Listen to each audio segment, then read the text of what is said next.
Greetings, adventurers, and welcome back to Abnormal Voyages. My name is David, and today we are in Fayette, Mississippi to begin a very froggy episode.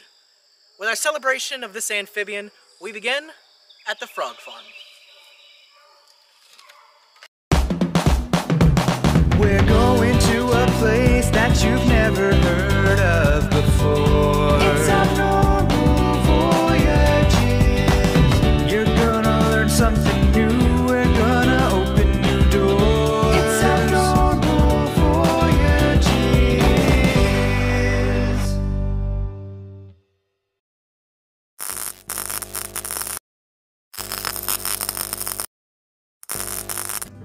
From the very first moment that you enter the frog farm, you are transported into a whimsical and stylized world full of fantastic art. And though it is named the Frog Farm, and there are undoubtedly many frogs to be seen, there are also a few other creatures, such as this right here, which is called the Virtual Fish Tank.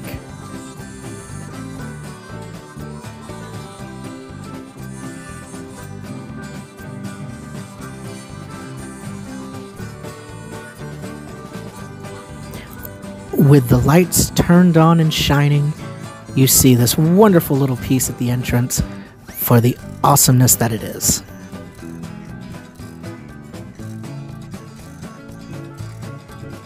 Further inside the showroom, you run into a little section full of feathery friends, from penguins to pelicans, and even a couple flamingos thrown in. You see these cool little critters.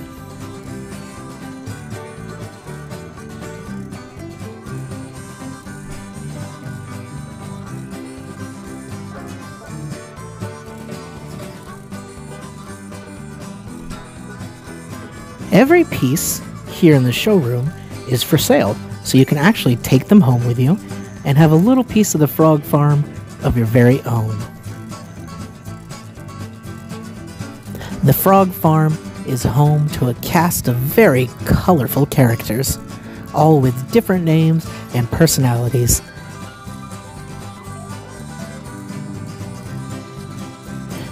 The artist was actually completely self-taught and came up with this stylization all on her own, which makes it that much more amazing. Hanging out next to the penguins, we even see a couple crocodiles. But enough of the inside parts. It was time to head outside and see the actual frog farm.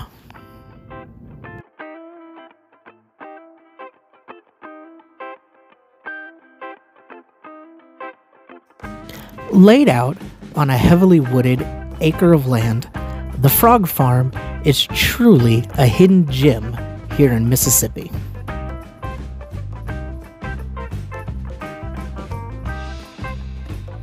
There are little accents of frogs all over the place, and no matter where you look, there's something new to be seen.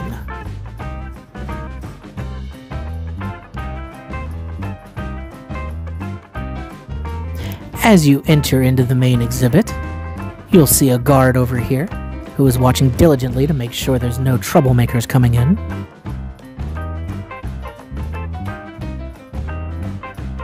And on the other side, you can buy a ticket for the brand new train, which is the newest piece of art that's being built here in the frog farm.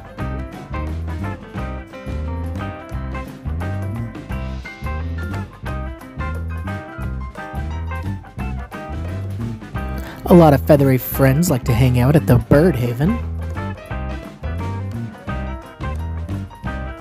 And what better place to relax than at Paradise Villa? And for any frog that may get hungry, they can stop by the Sunbreeze Cafe, get themselves a nice plate of fresh flies. And there were a couple of guards outside the royal spa, protecting the king and queen while they relax. Flamingo's Pier is always a nice, colorful place to spend the day. Or you can jump aboard the Sunny Club boat and go on a nice water tour. Make sure you stop by the clubhouse.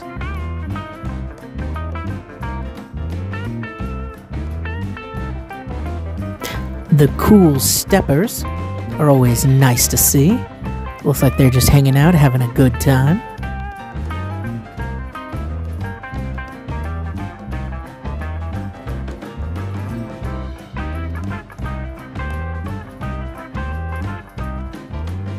But I've got to say, my personal favorite was Penguin Hill.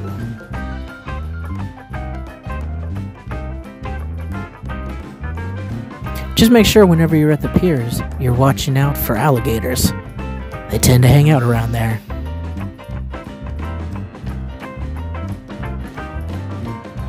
With all this amazing art, though, we wanted to get to know the artist behind it. So I think it's time for a character stop.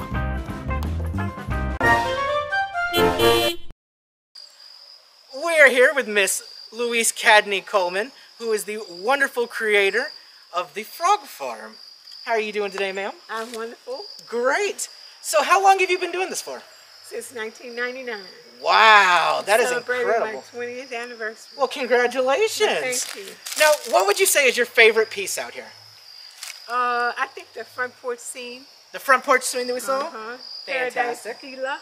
There's a lot of good characters there. I really love the color and everything. Now, you said you were working on the train as your next big piece. Yes. Did you want to give us any hints of maybe what's coming after that? Do you have any ideas I yet? have nothing's hit me yet. Okay, you got to wait for that inspiration, Yes, right? Yes. Fantastic.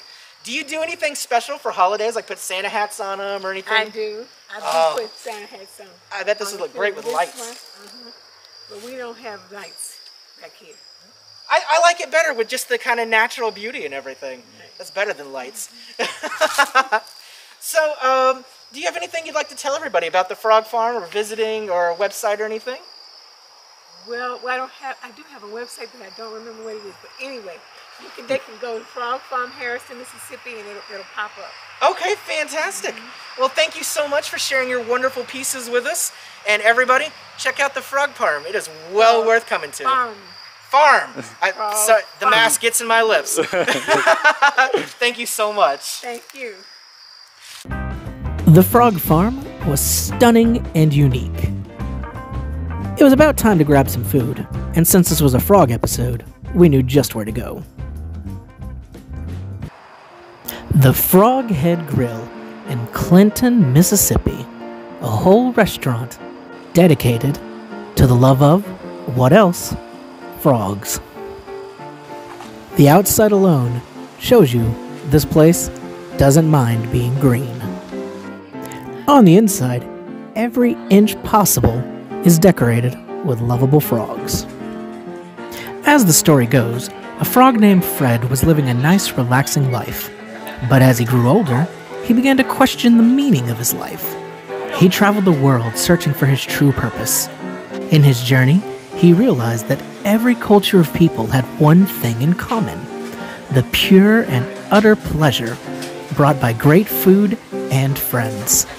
So, he returned home to Mississippi and opened the Frog Head Grill to share his message and food with everyone.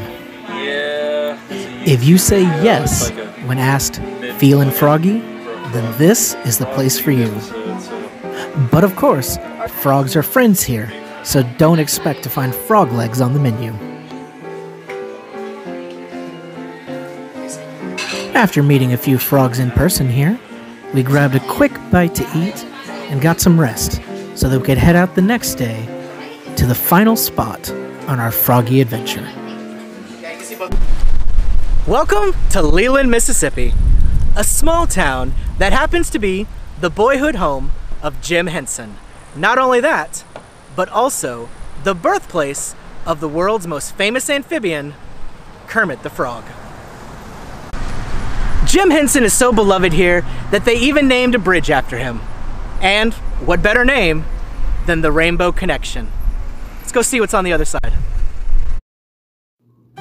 Here in this small town, on the banks of the river, it's not hard at all to see a young Jim Henson discovering the idea of a froggy friend. And to finish off our froggy adventure, we've crossed the Rainbow Connection Bridge and found ourselves at this museum celebrating the birthplace of Kermit the Frog. Let's check it out.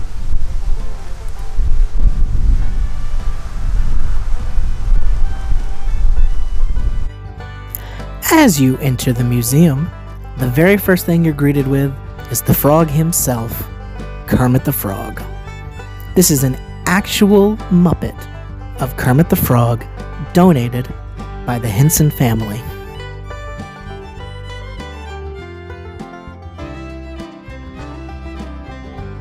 There was also a few other froggy friends from other Jim Henson projects. I spent a lot of time looking through these giant photo albums they had available. This was pictures of the grand opening of the Muppet Vision 3D at the Walt Disney World Resort. There was also some sketches from people who had actually worked on the Muppet Show. That's Animal there. He's always a great one. And then towards the back, we had clippings that came from this actual museum opening, which of course, Jim Henson himself was at for the dedication and grand event. They hold Frog Fest here every year. Muppet memorabilia is all over the place here, and they're already starting to get in the holiday spirit with a Muppet tree. Jim Henson was born in 1936 in nearby Greenville, Mississippi. He was then raised and grew up here in Leland. He also had a best friend whose name was Kermit, and that many people think that he took the inspiration for the famous frog from that friend from their days on the creek beds here in Leland. There was quite a few autographed pieces that were available here at the museum, as well as pictures of some of the most well-known projects involving the Jim Henson Studios, and then some certifications of Jim Henson, where he was born, that he was in school here, and pretty much anything you could want to know about the man himself. I really liked getting some of these behind-the-scene looks at the different Muppet shows and the process of things that he would go through. Everybody's grown up loving the Muppets, so getting to kind of see this little shrine to the man that was behind all of it was definitely magical. We decided to be a good time to talk to someone who actually worked here and knew a little more about the place. We're here with Emily in Leland at the birthplace of Kermit the Frog. Emily, how are you doing today? I'm all right. Fantastic. So how long have you been working here? I've been working here actually about a year. Wow, pretty cool. You like it so far? Awesome. So what is your favorite artifact that they have here? We actually have, do you want to go in there? Yeah, sure. You can go show it to us. Absolutely. We're going to get in your way a little bit. We have two Miss Piggies that are my absolute favorites. There's this one where she's dressed as Cleopatra. Oh, I love the coloring and stuff on that. Yes, and I love the detail of the little Kermit on top. Oh, I didn't even see that. And then there's a Marie Antoinette on the bottom over there. Oh, I see her over here. That is awesome. I love that one. Yeah, she's absolutely precious. Okay, so I'm going to guess you're probably going to say Miss Piggy. But besides Kermit, I don't want to put you on the spot there. Who's your favorite Muppet? Animal. And good choice. Good choice. Well, is there anything you'd like to tell everybody about the birthplace here? Anything you want to get out? Well, I mean, what do you want to know? Just any messages you want to give to everybody, or tell them to come check it out, or anything like that. Just come check us out. We're really a small museum, and so it's not like it'll take too much time off your hands, but I think it's worth it because you just get to see some of Jim Henson's puppets over here. They're not, the big guys like Kermit or anything, which we do have a Kermit, but it's just nice to have a stop and smell the roses kind of deal. Absolutely. It may be small, but I think it is large in our hearts. Mm-hmm. Awesome place. Highly recommend it. Thank you so much, Emily. Of course. Thank you. There was certainly no lack of Muppet merchandise and collectibles that they had gathered here in the museum. Funny enough, Jim Henson actually wasn't interested in puppetry at first. Growing up, he wanted to be an artist and designer, It wasn't until senior year of high school that Jim Henson stumbled upon puppetry when it was necessary for a studio job. He would later say that growing up, he never really saw puppet shows or anything like that, and it just kind of happened. But it's a good thing he did, because it led us to eventually having some of the most iconic characters in the world.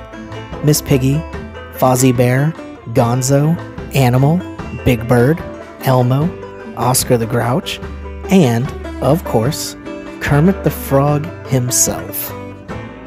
With countless characters, the world would be a darker place without Muppets. Where does the word Muppet come from anyways? Jim Henson actually made the word up by combining puppet and marionette. Bam! Muppet. The original Kermit the Frog Muppet was actually just a cut-up ping pong ball and one of Jim Henson's mom's old coats. We've certainly come a long way since then. In 1996, in fact, Kermit even received an honorary doctorate of amphibious letters from Southampton College in New York. Not bad for an old coat and ping pong balls.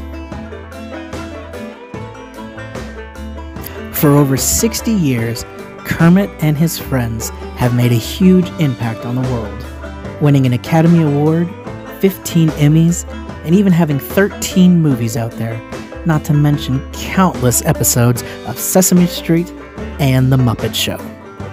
All of that is thanks to this little place in Mississippi, the little town of Leland. They can look out and know that it all started right here. I think when you look at all that Kermit the Frog has accomplished, maybe being green isn't so bad after all. Well, this has been Abnormal Voyages from me and Kermit both. Thanks for tagging along. We'll see you next week.